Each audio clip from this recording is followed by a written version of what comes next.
Welcome back to the A-list Lowdown, guys, coming at you after a slight break. Graham had a working vacation, but we're back at it, back in the saddle. I think we're the halfway point through the Canadian election now. So like and subscribe if you're watching on YouTube. And it's April 11th, 2025. So we're gonna see this. This one will mostly be me because Graham's been out of town, so he's blissfully ignorant on a few Well, things right now. yeah, I mean, I've been seeing some YouTube videos and stuff. It seems like there's Carney's getting in trouble every day, it seems like. And I mean, there's of course you know, the Trump hate is up and down as well. And Well, I have that's mostly Carney stuff that I want to get into, but before we do that, what I want to do is I want to do this. This is a little old, but I think we missed it. We didn't talk about it on the show, at least. But this one kind of fits into the governor general role as well, and people saying it's all ceremonial and blah blah blah. But let's jump onto this order in council, which is because let's remember we're on like day what 95 or something like that of no parliament, so no representation in Ottawa right now. We're just running rimshot with a dictatorship or whatever we're gonna call it, but seems to be a bit of a mess. And the one thing I thought for sure is you can get away with this and that. I thought there was no taxation without representation in Canada, which is why they had to roll back that one tax they wanted to do. I forget what it was. Oh, there was the capital gains one because it never got voted on in the House of Commons. So let's take a look at this. This is an order in council from April 1st. And unfortunately, it's not an April Fool's joke. So it says, whereas the president of the Treasury Board reports that there is no appropriation for the payment of the sums mentioned in the schedule, amounting to the aggregate of $40,343,209,650. The appropriate ministers have resorted that the payment of these sums is urgently required for the public good. what? Whoa! I'm already confused. 40,000 40, million. $40 billion they need. They just need the money. They can't like do it legally, or they can't do it democratically. As undemocratic as our system is, we still are supposed to have at least What do some. they need it for? Well, let's find out. We'll get to Okay. that.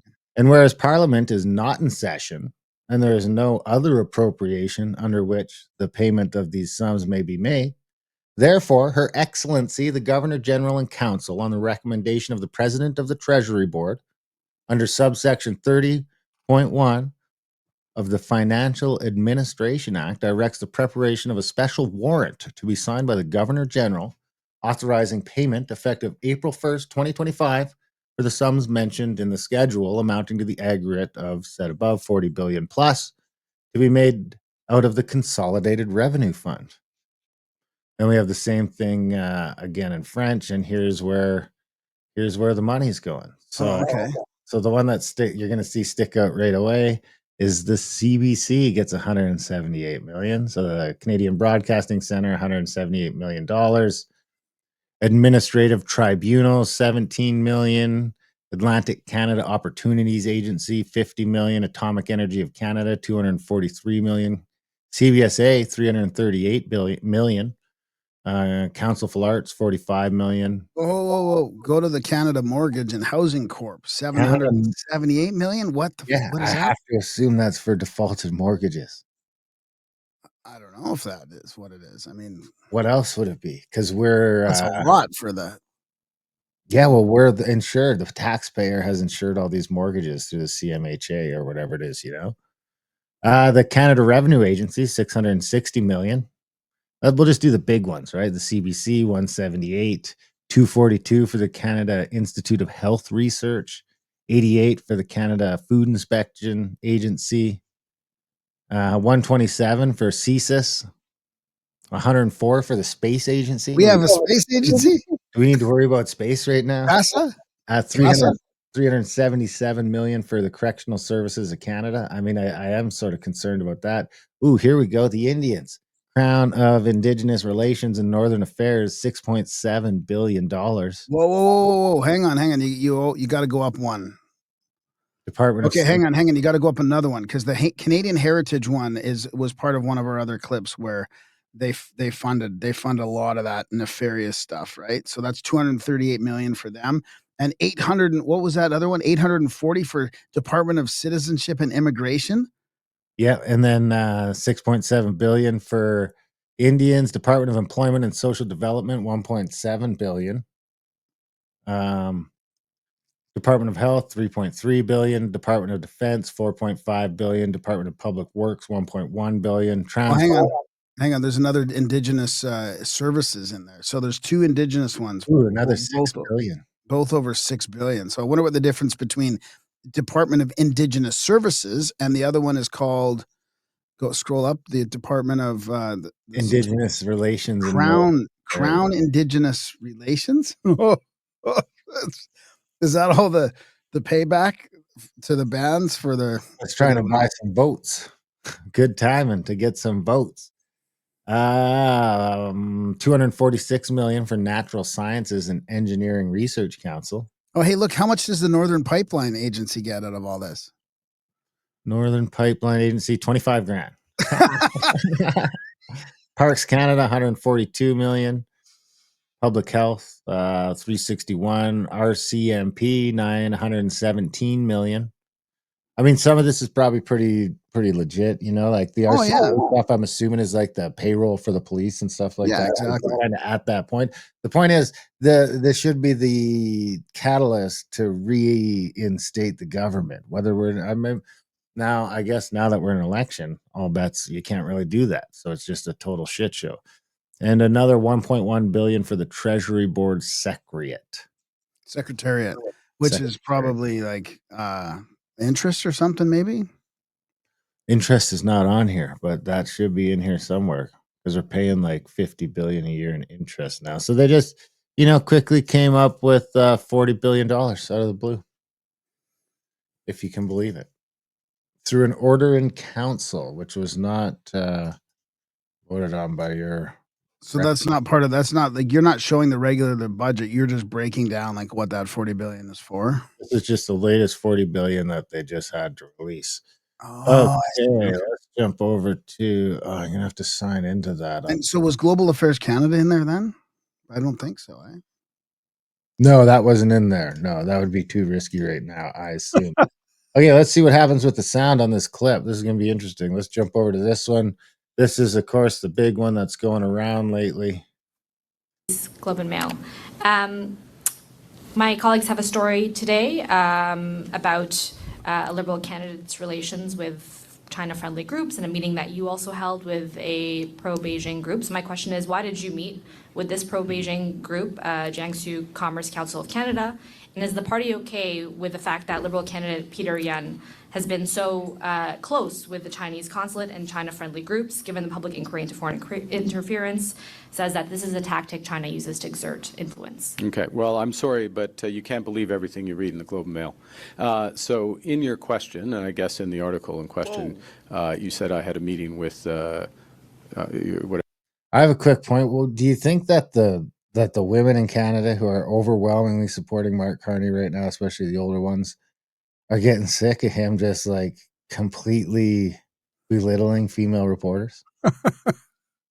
I don't know because I'm not a chick, but this is the sort of stuff that women tend to pick up on that would completely miss me. But I've noticed a pattern that whenever he's a real prick, it's always a chick. Wow. Yeah. Whatever your term was, Beijing group. I've never heard of this group. Okay. Never heard of this group. Okay. Certainly didn't have a set-up meeting with this group. Okay. Full stop. So check your sources before you Full write stop. things like that. Okay? Or your colleagues do. I'm a politician. I go to events. But he wasn't a politician. I know he wasn't just a few months ago. Are hundreds and thousands over the course of a day of different people there. That is not a meeting. If somebody happens to be in the room, takes a picture with me, that's not a meeting. Okay? First point. Secondly, with respect to Mr. Yun, this is a person who has served his community for decades. This is a person who's deputy commissioner of the police. Okay, a person in discharge of those responsibilities meets with a variety of community groups in the community because that's his job. That's his responsibility. We're proud to have him as a candidate. and I honor his service, including on today. Thank you. Monsieur, Qu'est-ce qui se passe? ça marche? Okay, so that's enough of that one. Let's jump over to this. But are you gonna? There was a pretty good deconstruction on that he's lying. Like, oh, is that where you're going? Yeah, so this has been scrubbed from the internet. So Okay. this, I had to go to the Wayback Machine. I actually had to go to Web Archive. You have to get the original URL that's been scrubbed, and then if you go to the Wayback Machine, you can go. And when they delete it, it automatically makes a copy. I don't know how it does it, but it does it. So I was able to find this site and change it to English and go back to April 10th, right before they deleted it, which was, of course, yesterday. Yesterday. Oh my God, dude. So this is from the people that said they met with him. Let's just see what it says. I had to switch it from Chinese. A financial giant takes charge of the Maple Leaf country, and the China-Canada strategic breakthrough ushers in hope. What? Okay, so we got on March 9th, local time, Canada's political arena ushered in major changes. Mark Carney was successfully elected as a leader of the Liberal Party of Canada, indicating that in the near future, he will shoulder the heavy responsibility of the Prime Minister of Canada. Recently, Zhu Zhengyong, president of the Jiangsu International Chamber of Commerce in Canada, and Zheng Ru, honorary president, and other Chamber of Commerce representatives had an in-depth meeting with the soon-to-be appointed Prime Minister in the face of the current trade war for the United States and the threat to Canadian sovereignty. Mark Carney believes that trade must be diversified, reducing economic dependence on the United States and actively expanding trade relations with countries such as South America, the United Kingdom, and the Asia-Pacific region. Establishing new trade routes and infrastructure and encouraging entrepreneurs to actively expand international market opportunities outside the United States. So there's a picture of Carney there. This is just talking about his resume, blah, blah, blah. More about his resume. So, in an in-depth exchange with Zhong Xingjiang, president of the Jiangsu International Chamber of Commerce in Canada, and Zheng Ri, honorary president, Carney highly praised the pioneering role of the Chinese business community in emerging fields such as clean technology, digital trade, and financial technology. Let's repeat the beginning of that in an in-depth. In-depth. You could remix that. In-depth exchange. They had to delete this article due to pressure from the Liberal Party specifically. So this is what happens when the media pays for your news. So here's a picture of them in front of the Canadian flag. This one you could maybe say that they were just in line for, but this one starts to get weird, you know? When you got the whole group there. You don't ask, like, who's this group of Chinese people I'm meeting with? You might want to just check. So at a time when the global landscape is undergoing profound adjustments, Carney's appointment is seen as an important turning point in the upgrading of China-Canada relations. The Jiangsu International Chamber of Commerce in Canada is looking forward to the leadership of this leader with both international reputation and local sentiment. So, and of course, the reason this was on the Globe and Mail was because behind a paywall, I might add. So the first article was behind a paywall. Now, yesterday, they took the article out from behind the paywall. So now let's jump over to this quick. This is from Northern Perspectives because I didn't want to, I couldn't find it myself. So we'll just say thanks to them. And I heard it from them anyway, so we'll give them credit. Give them a follow, Northern Perspectives on YouTube.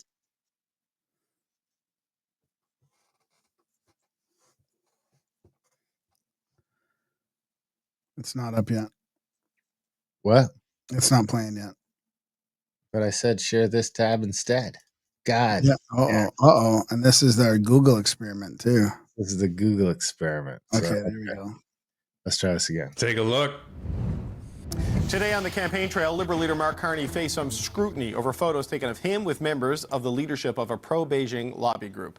This is a photo that was posted to the Jiangsu Commerce Council of Canada's website. That is Mark Carney with the president of that organization. There were several others posted from the same event.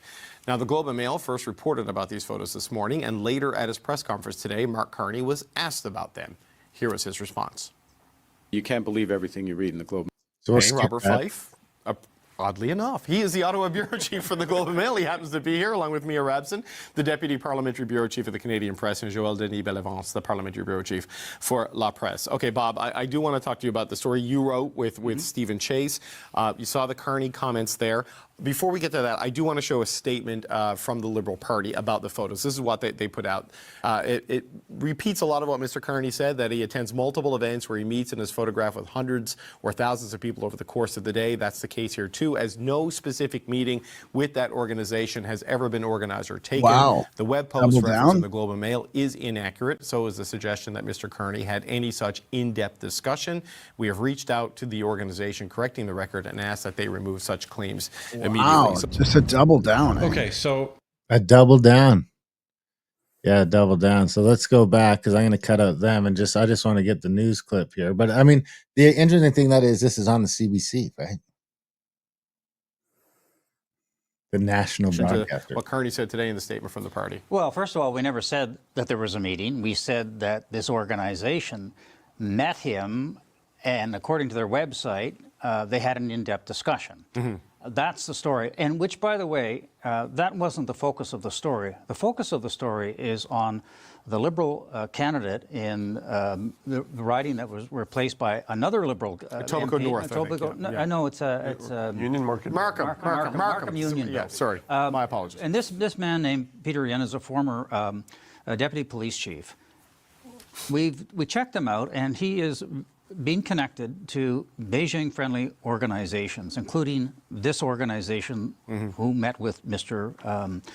Carney, and repeat the lines of the Chinese Communist Party. The other groups that Mr. Yen met with were the Chinese Freemasons, which talks about annexation of Taiwan. He's been celebrated and had many meetings with the Chinese consulate, which we now know from the public inquiry into foreign interference that the Chinese consulate is the key organizing body for all of these proxy groups that try to influence politicians. So that was the point of our story. But here's the thing I want to talk about, and I'm glad Mr. Carney raised this, because here's the reason why. This same group, if you go to the website, after they met him, they wrote a laudatory thing about how great Mark Carney is, how great he is and going to improve Chinese-Canadian relations. So what did we find out on Monday? The site committee, which looks into federal election interference, said that WeChat and China has been trying to mold public opinion involving Mr. Carney. What are they molding? Nice things about him, what a tough guy he is, how he can take on the Americans. So I guess the point here is, has anybody learned anything from the foreign interference inquiry or not? Can I ask you about that? Sure. Because I've been hearing little bits and pieces of that, and I wanted to ask you, like, what, I don't know if I really think it's such a big deal, this accusation about the WeChat, how they said good and bad things about Carney, but in the end they're supporting Carney and this is foreign interference. And then I'm like, what, can I just ask you seriously, what is the difference between that, what's happening there, and the CBC and our Canadian media that's funded by the government, like railing against Trump and being all anti-Trump and orange man bad? Like, is that okay? But they can't do it from against Canada or for their political thing. Like, I mean, why is one considered interference and one not? Well, probably because that we know that there's at least a dozen representatives that are wittingly or unwittingly under the influence of the Chinese Communist Party right now. And then we also have the fact that they've lent Brookfield, Carney's Brookfield, like 6 months ago, $500 million, or a third of $1 billion, to rent out to refinance a building that has a 25% vacancy rate. So you have these sort of weird things like that it starts to seem greasy. And I mean, I think that's the real difference, is that media is one thing, but in China, the WeChat thing is a bit of is probably less of a scandal than some of the other stuff. But that's kind of what I'm getting at. That's kind of what I'm getting at. Like last time when it was, I think it's just more and more and more and more and more. And the basis of this is the fact that the dude that they've put in that in to replace the last guy seems to be more influenced by China than the last guy. Okay. Yeah. I get that part. I get that part of it. It's just, I guess the other thing was like, something went viral. Now, who knows if that's, algo based or manipulated, but it went viral against Christian Freeland, and they were bitching about that. And it's like, well, just because you say something stupid and it goes viral internationally doesn't mean it's interference. It means, it's social media. I mean, it's starting to seem more and more like we are completely in bed with China, though, right? I mean, did you see the only two countries that have retaliated are us and China?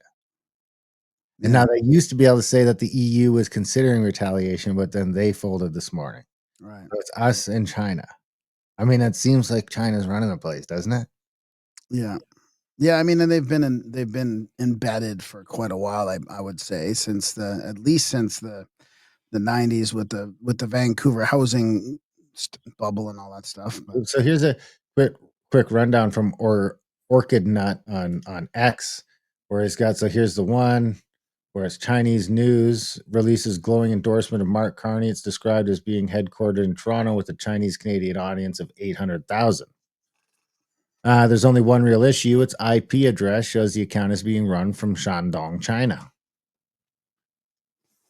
You have this. So Mark Carney took a $250 million loan from China, source Western Standard, March 25th, 2025. He called for China to dominate the world economy, source TVO Today, March 23rd, 2021. He let his MP make threats on China's behalf, which we kind of done here. Might have been a bit of a joke. He replaced that MP with an openly pro-China candidate, and he is China actively promoting his campaign. and I'm sure that's just a summary, and the top bullets. There's probably a whole bunch more. I mean, I'm sure he's done a lot of business in China, and I mean, even Trudeau was saying, he appreciated China's totalitarian ability. So here's the because they say that United Front is all a front for the Chinese Communist Party. It's like a foreign influence department. So here's Mark Carney at his Richmond event hosted. This is from January by Trudeau Liberal MP Parm Baines. He is posing with Bindik Fu of the Canadian Community Service Association, one of BC's main United Front groups. And then the last one, China allegedly interfering in Liberal leadership race. Beijing is targeting Chris. This is one you were talking about. This is from February 7th. Beijing is targeting Chrystia Freeland. But guess who is in China cozying up to Xi Jinping 10 months ago? Mark Carney. There's Carney and Xi. And Putin. Is that Putin? Man, Carney might be in with Russia. What do we do about that? Well, I mean, it is to me, this is why it's so important that the Liberals win, because it's for the global liberal alliance in a way, like, because it seems like Trump is the only bulwark against that. And how Russia and China fit into that, I don't know, but it seems to me like it's more of a EU, an EU UK kind of, that whole liberal rules based order bull crap. Here's some more where Carney says he has no idea why Beijing's information operation praised him. Liberal leader Mark Carney said he doesn't know why an information operation linked to Beijing by security authorities would have sought to cast him in a positive light. I have absolutely no idea, Carney said when taking questions from reporters on the matter. I have absolutely no idea, and I think I'll leave it at that. The site task force assesses that the foreign state-backed information operation was intended to influence Canadian Chinese communities and look to mold perceptions about the candidate, Carney. Site officials said the campaign on Carney had amplified his stance towards the United States and targeted his experience and credentials. Because of a series of modern reforms to the traditional Bank of England, the British media called him a rock star economist. One of the Yulon Humane articles says, in reference to Carney heading to the Bank of England from 2013 to 2020. We monitored over the period of time specified, and we saw positive and negative narratives. That's what you were talking about. But it felt important that there was transparency and that the transparency will continue. He said, I think it's been a welcome development for Canadians, but also a warning to foreign actors that we are on top of these things. Chong, who is a Conservative's foreign affairs critic, said that the latest revelations from site show that Beijing is engaging in a sophisticated campaign to interfere in Canada's election with the aim of re-electing Mark Carney and the Liberals for a fourth term.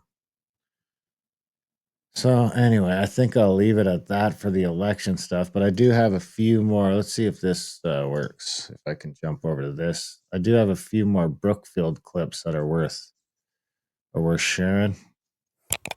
While Carney was pretending to work on making the world a more sustainable place as vice chair of environmental social governance at Brookfield, the reality was very different. Under Carney's environmental leadership, Brookfield trampled on First Nations rights and fought them in court. Nothing could be more clear than what Mississauga First Nation has had to deal with: privatization, backdoor deregulation, fighting for their rights. When Ontario privatized and deregulated the dams in their territory, Mark Carney's company Brookfield took them over. It's been a battle ever since for the First Nation to have.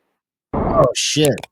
While Carney was pretending to them over, it's been a battle ever since for the First Nation to have their rights respected. It got to the point where the First Nation had to go to court to assert their Indigenous rights. So what was the response of Mark Carney and his company? To fight them in court. Turns out Carney's definition of investing in green energy includes violating Indigenous water rights and steamrolling First Nations. This is a company funding initiatives impacting the traditional lands of Indigenous peoples and the environment. Mark Carney and the Liberals, when they see our region, they see resources, they see land, but they don't see the people. Mark Carney isn't in it for Northern and Indigenous peoples. Wow, that was a hit job from NDP. Interesting. Yeah, and then here's another one. I got one more here, and then that'll Okay. sort of finish this sort of Carney. Well, I could finish it off too with an old one. So Okay. yeah. Mark Carney, now Prime Minister and former chair of Brookfield Asset Management, is facing renewed scrutiny after reports revealed the firm's involvement in alleged Indigenous rights violations in Canada, Brazil, Colombia, and the U.S. accusations range from environmental destruction to treaty breaches and forced evictions. In Canada, the Mississauga First Nation filed a $100 million lawsuit over hydro dams. Despite the severity of these allegations, Carney has largely avoided media and political backlash. Meanwhile, public figures like Aaron Gunn face intense condemnation simply for disputing residential school narratives, raising questions about selective outrage, political consistency, and the suppression of uncomfortable truths. I don't think he's, honestly, dude, I almost think what you said is correct. Like, I don't think it's sustainable. I don't think he's going to be able to withstand the scrutiny in some ways, like this is one that I saved that's from 11 days ago, but it kind of gives you an idea of, it's anecdotal, it seems here, but best Carney takedown ever from the Brits, of course. So remember you mentioned just recently that the Brits media is all fond about him. Well, I mean, they're this as bad as the Canadian media, right? But this guy met with him in the cafeteria, one of the banks, and he says, Carney sat down with him. He says, we pretty much talked nonstop for a half hour. After Carney left, the Economist said, "You've just had more of the governor's attention than any bank employee. And he never once interrupted to tell you you're an idiot." So, I mean, this seems to be well known that he just doesn't really listen to employees and tells them they're idiots, right? I mean, that's not gonna, that kind of behavior is not probably going to go over very well. I mean, I think you got to be a little bit better than that, pretend. Based on this and other reports, a personality type is emerging, and it's not a good one. Grumpy, irritable, and apparently quick to criticize. So this is from the Spiked piece. So this is a Spiked online rebuke of our new PM, right? He says, the new Canadians PM CV reads like a parody of an archetypal Davos man. Carney is living, breathing proof that expert credentials are no substitute for sound judgment or political acumen. He has embraced just about every naff and dangerous political trend of our times, never deviating from the Davos script.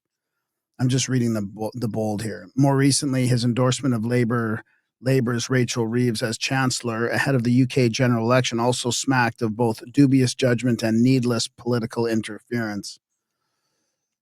After nearly a decade of the woke, woeful Justin Trudeau, Canada deserves a break from the pseudo-progressive globalism that keeps on failing and irritating voters. Mark Carney is the last man they need to be PM. I mean, maybe it's like what you said. Maybe this is what we do need. Maybe we do need him so that people really get a proper taste in their mouth of what's been happening, Yeah, I might fall apart for him before that. I mean, the debates with him not being able to keep his cool, the debates could get interesting. I mean, if the guy has a temper tantrum, then that's just not good luck. When is the debate? I think it's in like a week. Oh, okay. It's in a week. I thought it was today for some reason. So he's taking a break before, and then he's taking a 3-day break. I mean, He's on break you right think, now. you think Trump or Pierre would take a 3-day break in the middle of like the last few weeks of a campaign? I mean, oh my God, dude. But I mean, he's probably got to work a lot harder than he did in his corporate money laundering gigs. Yeah, well, I got to assume that that he's just like, I don't know if it's that he's burnt out. They're just like they're pulling him. They got to be pulling him because they're like, holy cow, Oh yeah. you He's know, got to you're a fucking liability to He's yourself. gotta get some training on what to say and what not to say. I mean, some of it appears honest. It appears like to me, some of it's too honest in a way, and some of it's he's just lying too obviously. It's a very strange conundrum, in my opinion. Yeah, well, like I say, I don't think they're expecting to get caught on this. And then the alt media is so through the roof on it that they don't. Oh, shit, I copied it. Well, did you hear him talk about X and the social medias in Canada? Like, I think if he gets in, there's going to be some massive censorship. I mean, I think this is one of the big things is X is magnifying some of these things that people are finding in the clips, and it's getting to a lot of people, right? So I really Not do just think. X either. I mean, my most viral thing I've ever posted was on Instagram. Well, that's interesting as well, right? How is that And possible? not only that, it couldn't even have snuck through because you've got the clip of Carney, the one we played. No, it's not this one. I mean, damn it, I should almost have it ready to play that one because that one's good in its own right. I But mean, I can go to your Instagram and play it if you want. and that got over 10,000 views on Facebook and counting already too. Nothing gets that. Nothing even close to that. You know, Well, for not. especially because you've been throttled.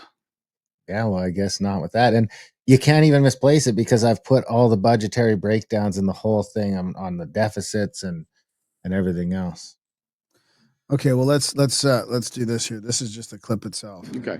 So the short answer is no. We will. My government will not cut foreign aid, and we will be releasing our platform soon, so you can see that. That is a direct contrast to Mr. Polyev, who will not just cut foreign aid, but taking his cue from the Americans, he will eliminate foreign aid. He will eliminate foreign aid to those most affected around the world, most punished around the world. He'll eliminate foreign aid by extension to the Middle East, to Ukraine as well. And he will use the money for other purposes, presumably for tax cuts, which is normally what he does when he cuts programs. Mr. Carney, would you cut foreign aid from the current ODA and financing levy? What? I was just repeating. Yeah, I missed the front, so that's why I was trying to. Oh, so yeah, 100,000 views and counting. So I mean, something is letting that go viral. Yeah, and your account, which must have been throttled, so that's why it's very strange right now. So yeah, that is interesting. I mean, Facebook, maybe Meta really has opened up their censorship a little bit. So just to get into the caption, so while he's talking about not cutting foreign aid in fiscal year 23-24, Canada's budget deficit was $61.9 billion, a significant increase from the $35.3 billion deficit in 22-23. The federal deficit is projected to be $48.3 billion in 24-25 and $42.2 billion in 25-26. Canada is projected to spend $54.1 billion to service that debt, which works out to $1,920 per taxpayer per year. And your share of the principal, if you're a Canadian taxpayer, is just north of $29,000. So it's got almost 1,000 comments on it. And if we just take a look at the comments, they basically are all excellent, vote conservative. That's all I need to know. Voting for Pierre. Even the Liberals are promoting the Conservatives. Good for Pierre. Best Pierre ad I've seen so far. With this many people struggling in Canada, putting money shipping overseas into our own citizens' pocket sounds pretty good. Vote Conservative. Pierre gets my vote just based on this.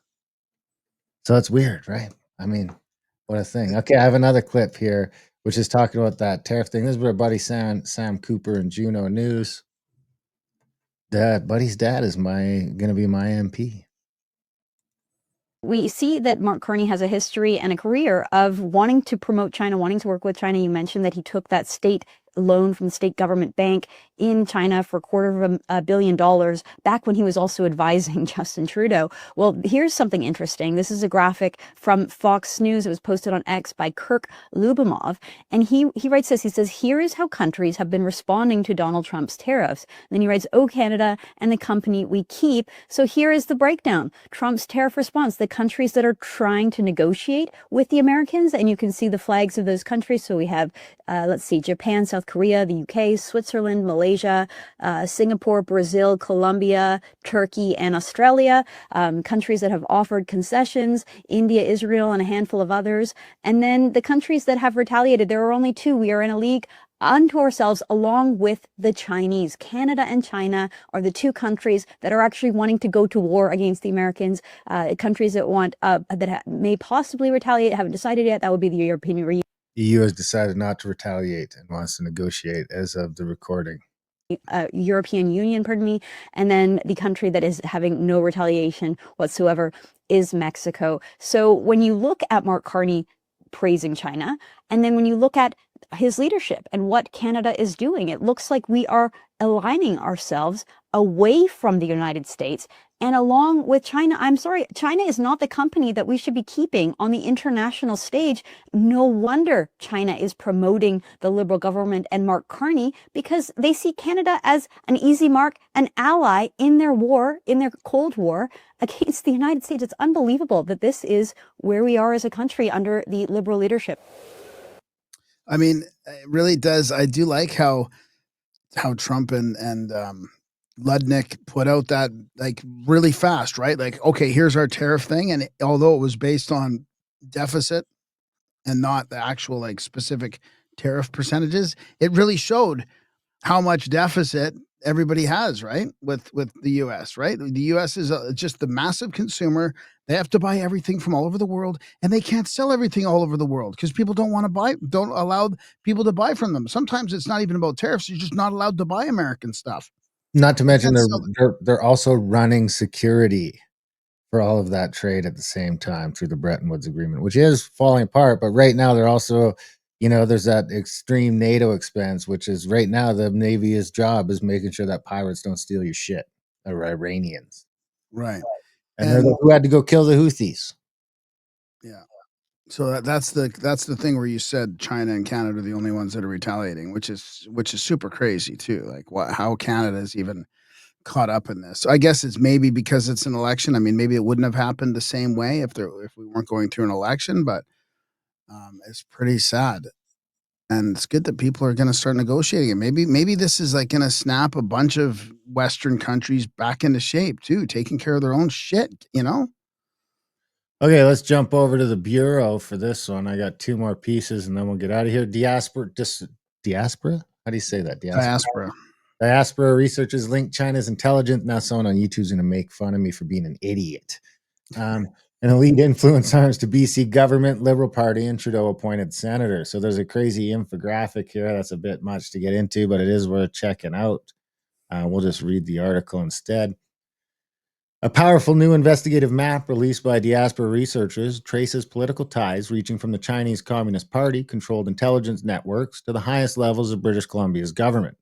The visual expose centers on Senator Wan Pa-Wu and his pivotal role in welcoming Chinese state-linked entities into Canadian institutions, an effort that resonates in a secretly recording 2020 meeting obtained by the Bureau, in which Wu assured United Front figures would help shield them from United Front comes up again, right?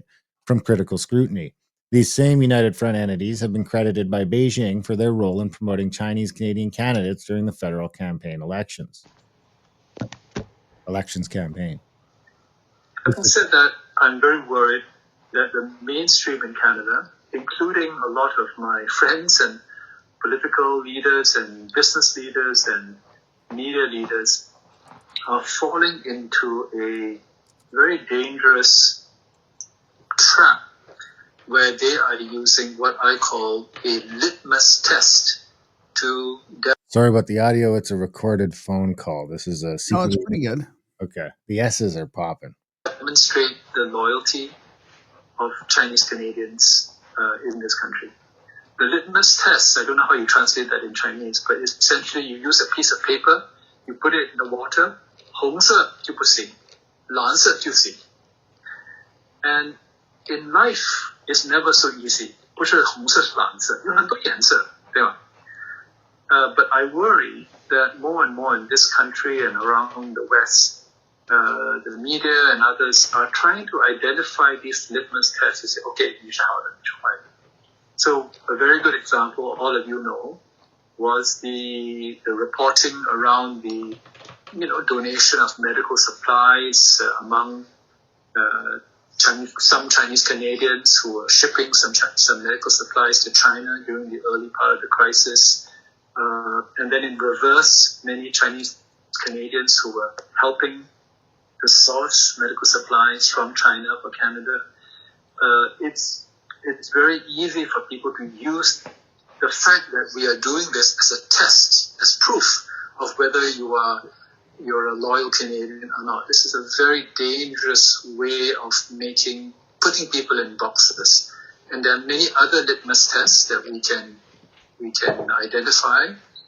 For example, your views on Hong Kong, your views on Tibet, your views on Uyghurs, your views on South China Sea, whether you belong to an organization that is officially part of the 统一战线, United Front. Many organizations are listed as part of a United Front list of organizations. And the fact that you are simply associated with one is often used as a litmus test. And this is not a good development that I'm seeing. Wu was appointed to the Senate by Prime Minister Justin Trudeau in 2016 with an official announcement citing his work with the same entities now identified by diaspora researchers as Chinese-influenced trade lobbies. The map, titled From Ottawa to Victoria, is part of the ongoing Dotting the Map series from Canadian Friends of Hong Kong and found in translation to diaspora-led civil society groups. Built from open source records, the map draws direct lines between the United Front aligned businesses, political and media organizations, and prominent Canadian leaders, including Senator Wu, former BC Liberal Premier Christy Clark, ex-Minister Teresa Watt, Premier David Eby's advisor Ding Guo, and Rise media journalists. The researchers caution that no individual named in the report is alleged to be knowingly involved in Chinese influence activities. Rather, the mapping effort is designed to educate voters by highlighting verified affiliations to Chinese state or military-linked organization. Rise Media, as reported by the Bureau, played a key role in supporting Mark Carney's current Liberal candidate, Parm Bains, in the 2021 contest, in which Bains upset Conservative incumbent Kenny Chow. That Richmond riding is one of the top 3 examples of Chinese election interference overturning Conservative candidates, according to the former Conservative leader, Aaron O'Toole. At the center of the new Dotting the Map diagram is Senator Wu, shown helping open pathways for China Poly Group, a state conglomerate tied to the People's Liberation Army, and Polyculture, its cultural diplomacy arm. The map shows that under Liberal Christy Clark government, with Wu's active involvement, British Columbia approved multi-million-dollar partnerships with numerous shadowy Chinese entities via HQ Vancouver, a Canadian public-private entity created to draw foreign investment into Canada. Wu's name is also linked through the board roles and event partnership to the Asia Pacific Foundation of Canada and various CCP-aligned think tanks, including those tied through joint programming to the International Liaison Department, a CCP foreign intelligence arm. According to the map, Wu organized a 2010 event in Canada with Henry Huaya Wang, founder of the Center for China and Globalization, a think tank under the ILD that directly advises the Chinese State Council. Wang and Wu co-wrote articles and maintained overt links through the Asia Pacific Foundation during Wu's tenure as president and CEO. According to political scientist Anne-Marie Brady, the ILD is tasked with gathering intelligence on foreign politicians and political parties and developing asset relations with them. In Justin Trudeau's October 2016 appointment notice, Wu is credited for works including as president and CEO of the Asia Pacific, this is a quote from Justin Trudeau, As president and CEO of the Asia Pacific Foundation of Canada from 2005 to 2014, he led a major expansion of the organization and spearheaded the National Conversation on Asia, a 3-year cross-Canada campaign to highlight the growing importance of Asia in the world and for Canada. Currently, he serves as president of HQ Vancouver, a public-private partnership established to promote British Columbia as a head office location for global firms. According to the map, Teresa Watt, while serving as minister in Christy Clark's Liberal government, extended Belt and Road cooperation to British Columbia, joined Huawei and a local telecom firm in 5G research initiatives, participated in multiple PRC-affiliated delegations, and came from a background in Chinese state-linked media. She is also listed as having facilitated the involvement of Chinese real estate tycoons in provincial-level discussions on infrastructure and housing. The map identifies Ding Guo, founder of the Canada Committee 100 Society, CCS 100, as a critical node. Guo is shown as journalist from Shanghai, transitioned into a leadership role in BC Chinese language media and political mobilization. As previously reported by the Bureau in December 2021, then Attorney General David Eby approved a $20,000 provincial grant to CCS 100, citing its anti-racism and Chinese diaspora engagement goals. The grant was awarded while Gao served as a Chinese community advisor to Eby. A February 2021 report from a Chinese Communist Party organ cited CCS 100 among several Canadian groups praised for voter education, mobilization, and fundraising efforts during the 2019 election cycle. Premier David Eby also awarded Ding Gao the King Charles III Coronation Medal, the researchers found. Kenny Zhang, also named in the map, is shown occupying a dual role as a former executive director of HQ Vancouver and head researcher of Ding Gao's CCS 100. He was affiliated with Rise Media, which promoted Liberal candidate Parm Bains over MP Kenny Chow during the 2021 federal election, and Zhang was also awarded the King Charles III Coronation Medal by Senator Juan Paul Wu. The Bureau's publication of the Wu tape forms as part of the evidentiary spine of the researchers' latest map. All three, Gao, Zhang, and Wu, were present in this groundbreaking piece of evidence.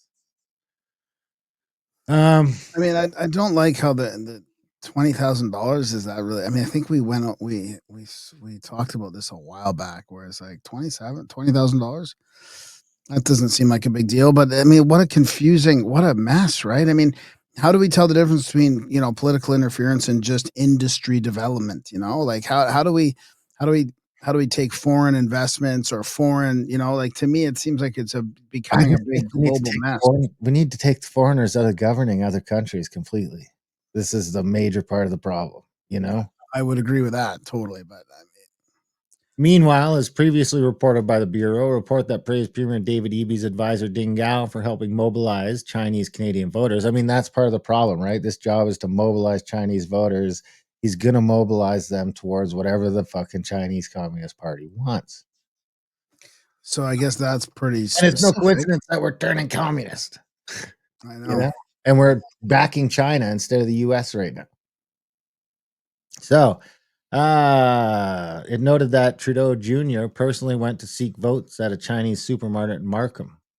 The report published by ACFROC, a United Front-linked organization, also emphasized the key role of WeChat in rallying voters. It said 41 federal election candidates seen as of special interest to Beijing were nominated by different parties in the 2019 race, an increase from only 27 and 23 in 2015 and 2011. Charles Burton, a respected China expert and Mandarin language and analyst, reviewed the report for the Bureau. He said the document identifies 41 distinguished Chinese candidates nominated in 2019, so I judge the use of distinguished implies identification of candidates potentially useful to the United Front's aims. Oh, that was a long one, Sam. God damn. Yeah. Yeah, it's good though. It's just well, let's finish it off with the Bureau as well. This is from yesterday. Canadian police raid sophisticated Vancouver fentanyl labs, but insist millions of pills not destined for U.S. Mounties say labs outfitted with high-grade chemistry equipment and trained chemists reveal transnational crime groups are advancing in technical sophistication and drug production capacity. Wow. Amid a growing trade war between Washington and Beijing, and Canada targeted alongside Mexico and China for special tariffs related to Chinese fentanyl supply chains, has dismantled a sophisticated network of fentanyl labs across British Columbia and arrested an academic lab chemist, the RCMP said Thursday.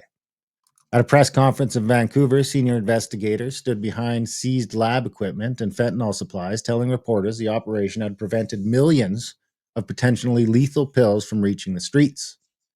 This interdiction has prevented several million potentially lethal doses of fentanyl from being produced and distributed across Canada, said Corporal Arash Saeed. But the presence of commercial-grade laboratory equipment at each of the sites, paired with the arrest of suspects believed to have formal training in chemistry, signals an evolution in Canada's fentanyl production crisis, with progressively enhanced scientific and technical expertise among transnational organized crime groups involved in the production and distribution of illicit drugs, Saeed added. This investigation is ongoing while the seized drugs, precursor chemicals, and other evidence continue to be processed. Recent Canadian data confirms the country has become an exporter of fentanyl, and experts identify British Columbia as the epicenter of clandestine labs supplied by Chinese precursors and linked to Mexican cartel distributors upstream. In a statement that appears politically responsive to the evolving Trump trade threats, Assistant Commissioner David Tabole said there continues to be no evidence, in this case and others, that these labs are producing fentanyl for exportation into the United States. In late March, during coordinated raids across the suburban municipalities of Pitt Meadows, Mission, Aldergrove, Langley, and Richmond, investigators took down 3 clandestine fentanyl production sites. I mean, if it's 100 million pills, where are they going? I mean, I was just going to ask you that, as if that's just going to stay in Canada. What do we have? Like a couple 100,000 fentanyl users? It's not a million, it's well under a million. The labs were described by the RCMP as equipped with specialized chemical processing equipment found in academic and professional research facilities. Photos released by authorities show stainless steel reaction vessels, industrial filters, and what appear to be commercial scale tablet presses and drying trays, pointing to mass production capabilities. The takedown comes as Canada finds itself in the crosshairs of intensifying geopolitical tension. Fentanyl remains the leading cause of drug-related deaths in Canada, with toxic supply chains increasingly linked to hybrid transnational networks involving Chinese chemical brokers and domestic Canadian producers. RCMP said the sprawling BC lab probe was launched in the summer of 2023, with teams initiating an investigation into the importation of unregulated chemicals and commercial laboratory equipment that could be used for synthesizing illicit drugs, including fentanyl, MDMA, and GHB. Did it say when that lab was busted, or when that article was? Like 2 days ago. The article's from yesterday. Yeah, like when I said they said Thursday, that meant that they said yesterday. So, the other thing is I'm searching for mainstream articles about that. Nothing, right? Crickets. Like especially with an election going on, right? As if they would want to bring up that, right? But I mean, interesting how you think that would be like, a good thing to highlight. Hey, we're doing our job at cracking down on these bad drugs. People are dying everywhere, but nothing. Then you would have to admit that you have the drugs. I know, it's crazy. That was a good one. That seems to be where the problem comes in. So we hope you guys enjoyed the show. Of course, head over to alist.ca if you want to support us. We're just gonna, we want to keep doing this. We can't do ads. We can't do anything like that. We're lucky to even be allowed on with this stuff in the laws in Canada these days. So if you want to support us, head over to alist.ca. And if you want to see what else we're up to, head over to Grimericans.ca. There's links there for everything. We got audiobooks, we got trips, we got CBD, we got all sorts of fantastic stuff. Mostly, if you're Canadian and you like this content, give us a like, a share, subscribe, whatever you're watching on. Tell your friends and head to the alist.ca to support us. Other than that, we love you guys. Thanks for listening, and we will see you next week.